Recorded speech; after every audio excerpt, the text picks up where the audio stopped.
Okay, go for it. Stephanie Carides here from the Institute's tax policy team. With me today is Todd Want from William Barr. Welcome, Todd. Thanks, Stephanie. So, Todd, you're the chair of the Tax Institute's upcoming New South Wales 9th Annual Tax Forum that will be running in Sydney on the 2nd and 3rd of June.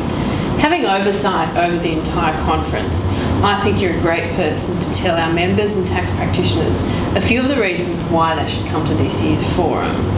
So tell me, apart from yourself, Todd, who are this year's star attractions at the New South Wales Forum? I think this year's program is of the highest quality.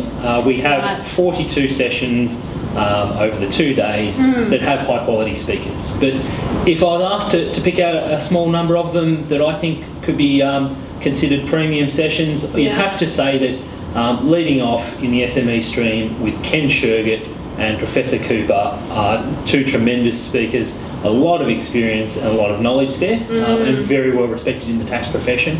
And also, I think to balance the view, it's always nice to get tax office view, and we've got some very senior people within the tax office. We've got Bruce Collins, Tim Dice and Michael Cranston, just to name a few, who are coming along. And they, because of their seniority there, they can give very informative views to our members, delegates and attendees on what's happening in the tax world. So it'd be pretty fair to say that the speakers are leaders in the profession and senior representatives from the ATO. I mean, that sounds great, really high quality, high calibre event, as you were saying. Absolutely. And you mentioned before that there's 42 sessions that have been scheduled over the 2 days, and they're touching on 3 different streams. There's the SME stream, the corporate stream and the hot topic stream. With so much variety that we've got on offer over the 2 days, isn't this a great way for tax professionals to get those CPD hours done?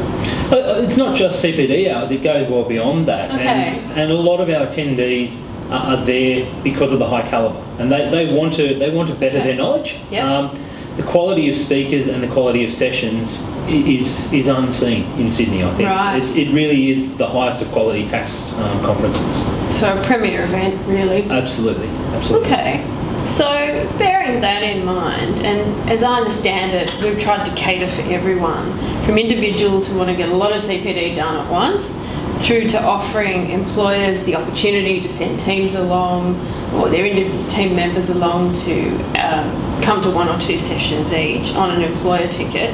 Are you able to tell us a little bit more about the ticketing options that are available for the forum? Yeah, definitely, Stephanie. I think the key to it is flexibility. Our ticketing options allow individuals to acquire tickets, but we have employer tickets. So an individual can choose to come one day or both days of the conference, and the ticketing is surrounding that. But the employer ticket allows multiple people to attend. So an employer can acquire one or many employer tickets and send as many delegates as they like. So if there's one session that they think a number of their team members should attend, they can do that. Or if they want to send 3 or 4 staff members to 3 or 4 sessions each, they're welcome to do that. There's complete flexibility. And so those tickets are a really, really good way of allowing the flexibility and the ability to learn in the tax profession. So would it be fair to call them flexible and cost-efficient, cost-effective ticketing Very options? Cost-effective, yeah, absolutely. Yeah, that sounds really good.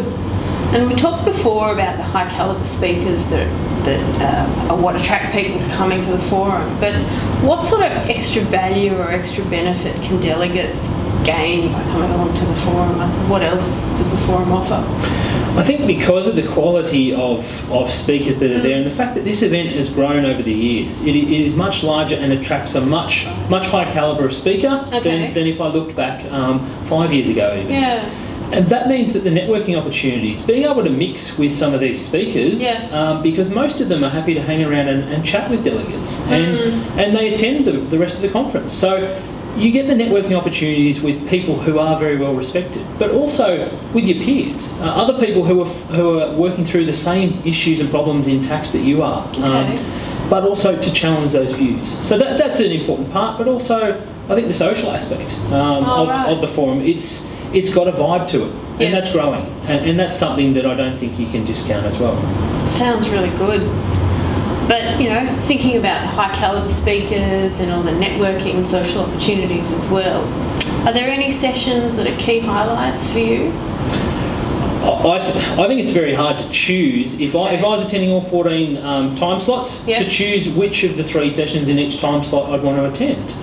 In fact, I'm sitting here earlier today and was struggling to work through that. Really? If I had to draw out a few though, I'd have to say, from an SME perspective, things like Division 7A and trusts are ongoing problems, and we have very big name speakers covering those issues. Self-managed super funds. And then from the tax officer's perspective, understanding things about the risk profile, what they think of your client, and also the international tax issues, where the tax office is there. There's a lot of quality and I think a lot of topical tax issues. So something for everyone really, in each of the streams. Absolutely. The flexibility across the streams and the breadth of tax issues, when you have 42 sessions, there's something for everyone. Sounds really good. So thank you so much, Todd. We hope to see you all at the New South Wales Forum in June.